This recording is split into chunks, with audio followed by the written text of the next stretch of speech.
Ćao dragi moji, dobrodošli u novu epizodu Vlogmasa, dobrodošli u moju kuhinju u kojoj je haos jer realna priča je da ako vam je kuhinja funkcionalna, ona ne može biti pod konac konstantno, mora da se desi neki kreativni nered, pogotovo ako ste umetnik. Svi smo mi malo umetnici. Ja ne znam kako će ovo da ispadne. Ja ne znam, ovo prvi put sada pravim. Entuzijazam je moje drugo ime. U sve što pravite ili ne pravite, uvek možete da zamenite neke namirnice za bolje.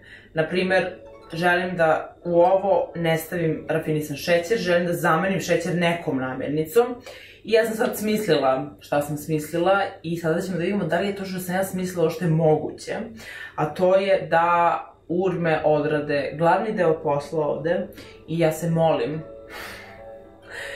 se da ovo uspe. Ajmo da krenemo. Ajmo da krenemo, znači, bukvalno uzbuđena sam, jako sam uzbuđena. Ja sam odlučila da vam ovo snimam definitivno odozgo, da vam bude mnogo lakše kada budete ovo pravili, jer i dalje je entuzijazam tu koji kaže ovo će da uspe, ovo će biti odlično, ovo mora da bude odlično, znači ne može da nam ne uspe. Pogledajte podučnjake, kasno je, mora da uspe samo zato što imam jako veliku želju.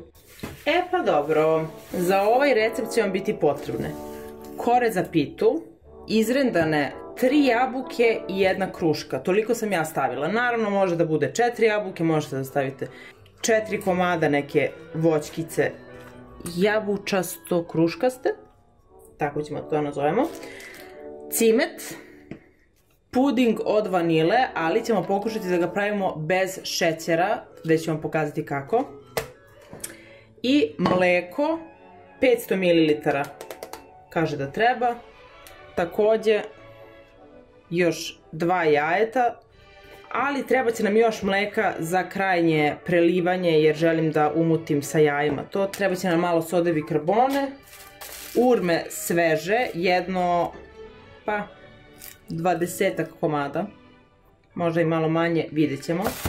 I po želji možemo da stavimo orahe i suvo grožđe. Ajmo da krenemo.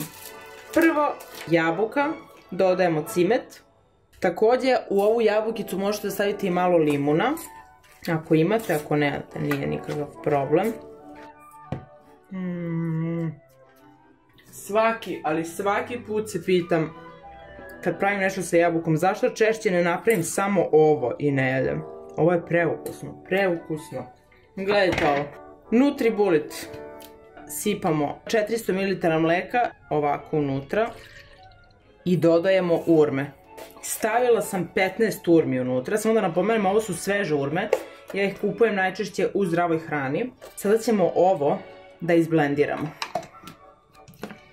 I to trenutno izgleda ovako, dakle, kao neki šejk. Ovo je, sigurna sam, jako slatko trenutno.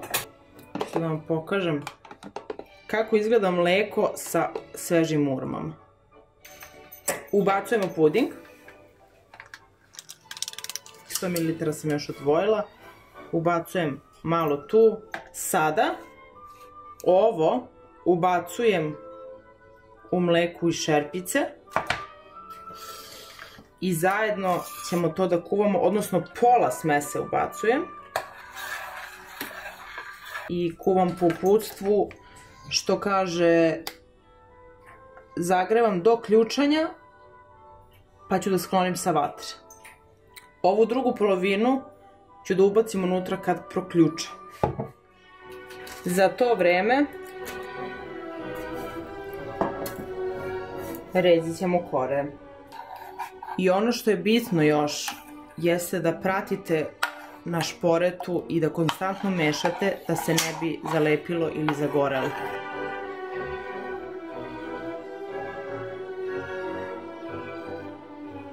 Konstantno sam mešala mleko, onda je počelo da ključa i već je počelo da se zgrudnjeva, jer je već unutra bio ubačen ovaj puding.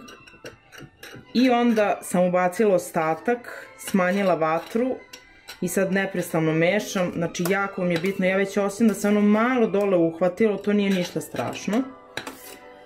Tako da neprestano ga mešam gasim šporet i rekla bih da je on gotov. On izgleda kao puding, samo ima malo ove čestice od urme. Moram u poverenju da vam kažem da sam uzela malo ovog pudinga ovako na vrh viljuške jer je vreo. I probala sam i preukusan je. Ali preukusan. Podmazala sam pleh sa malo ulja, četkicom. To je opet nešto što na dno mora da se stavi. Ja posle ne stavljam, ali ovde na dnu mislim da je bitno. Krećemo sa ređanjem kore. Ja ne želim da mi ovo bude nešto ravno i savršeno. Dakle, htjela bih da bude onako malo izgužvano. Tako ću i da ređam. Dakle, stavila sam na dno 3 komada. I sada stavljam jabuku. Kad sam ovo poređala i dok se puding hladi, želim da napravim ovu smesu za posipanje. Malo sode bikarbone ćemo da ubacimo unutra.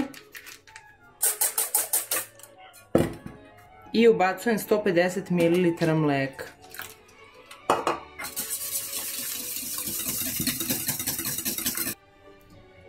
I posipam. Idemo dalje sa ređenjem kora.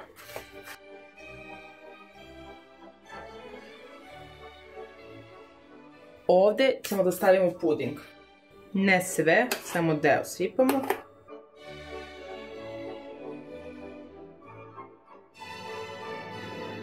I ovde ću da ubacim ovako malo oraha da razbacam. Stavljamo dalje koru. Sada ćemo ovako da je ređamo. 2 tanje. Pa malo jajeta i mleka. Zatim jabuka. Sve što je ostalo od jabuke ovde ubacite.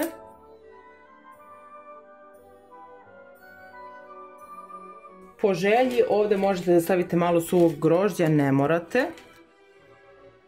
Zatim stavljamo sljedeću koru. Jaje. Sve što vam je ostalo od pudinga slobodno sipajte ovde. Zatim ćemo opet onako da izgužvamo malo.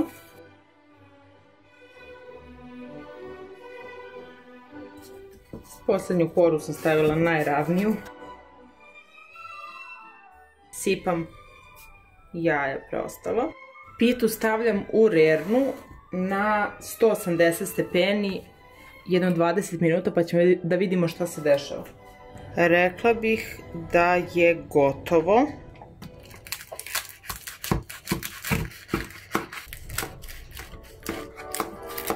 Ovo je toliko hrskavo, ja to obožavam. Nije se čak ni zalepilo. Znači lako se odvaja. Samo je pitanje kakvog je sad ukusa sve ukup.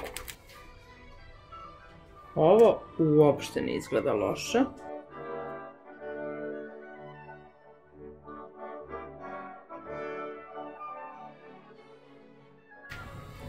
Sad ćemo da vidimo da li je ovo dobro. Mislim, još uvijek je vrelo, vjerojatno ću se ispeći.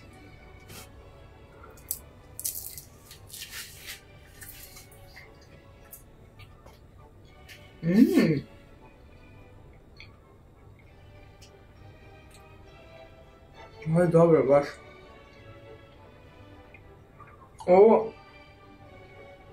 Ovo gori.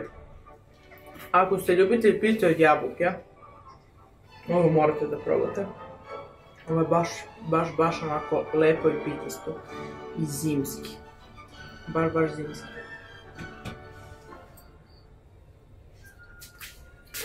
Shvatila sam na što me podsjeća ovo. Na one pužiće što imaju vanilu i suvo grožđe.